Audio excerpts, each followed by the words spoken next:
I'm joined by Sunita Krishnan, a co-founder of Prajwala. I'm also joined this evening by Dr. Nimesh Desai. He's the director of the Institute of Human Behavior and Allied Sciences. So, Sunita, if you could actually just come in on the various aspects we've been raising, because really this is something which has so many different areas that we need to focus on, and the work that you're doing is really outstanding. We were reading that you have 5 pillars at Prajwala, which are prevention, rescue, rehabilitation, reintegration and advocacy. Tell us about this whole process and what are the issues you see in really making survivors feel that they can regain confidence, faith and their lives. Sonia, one of the first things is justice delivery is at the core of psychological recovery. We have systemically failed in justice delivery.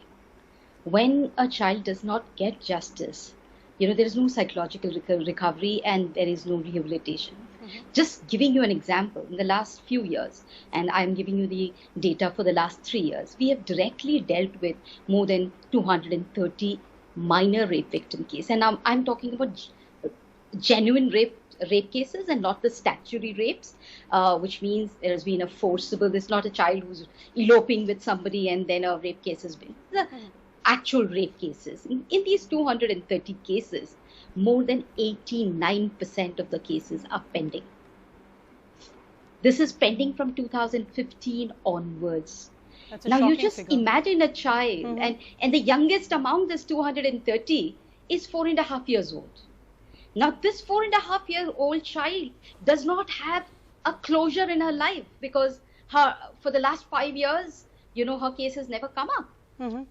She's 9 now, and now she's waiting for her things. So we have to keep her memory alive.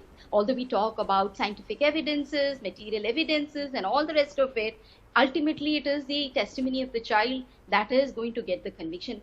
And among the 230 cases, we have just about less than 4% conviction rate, 9 conviction. This is how the system is failing every child.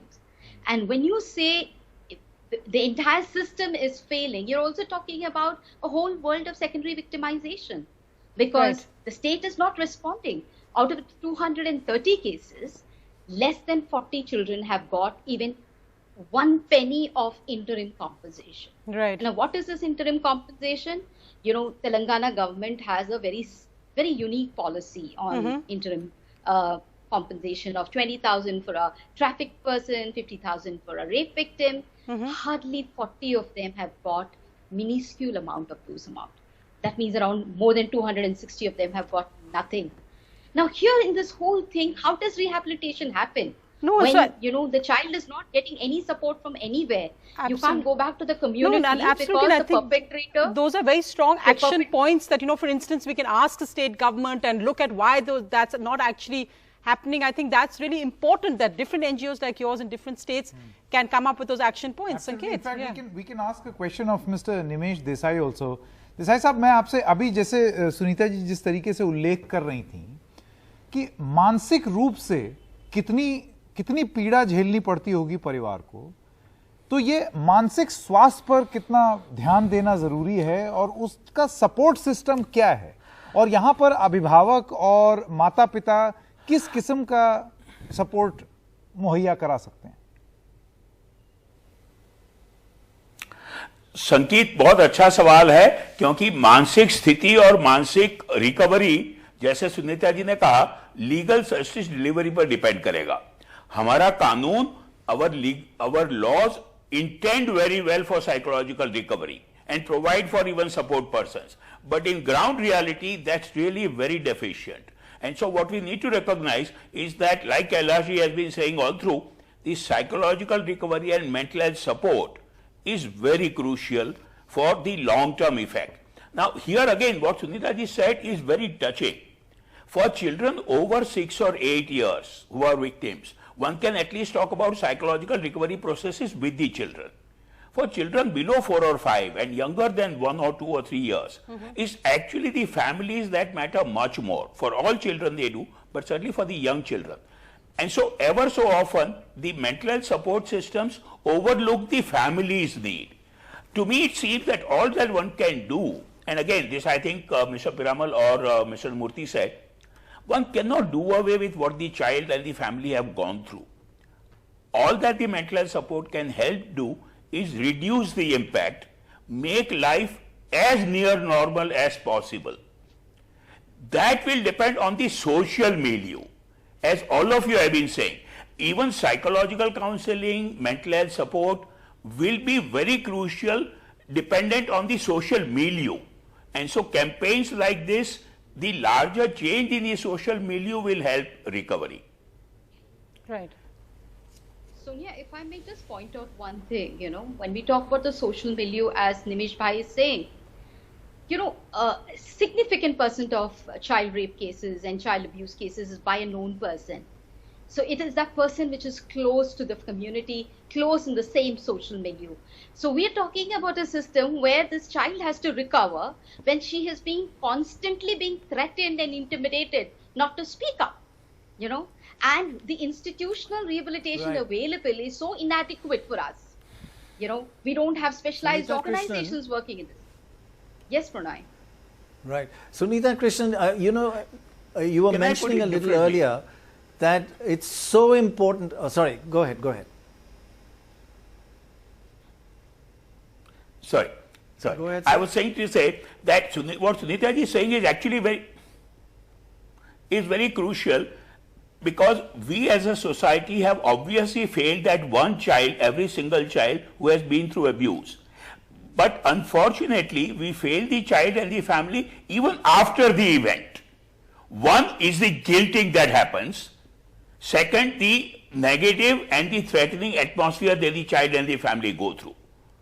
So I'm completely with Sunita ji in saying that the protection which needed to be provided earlier, for God's sake, at least be provided after the event. That also, unfortunately, does not happen often.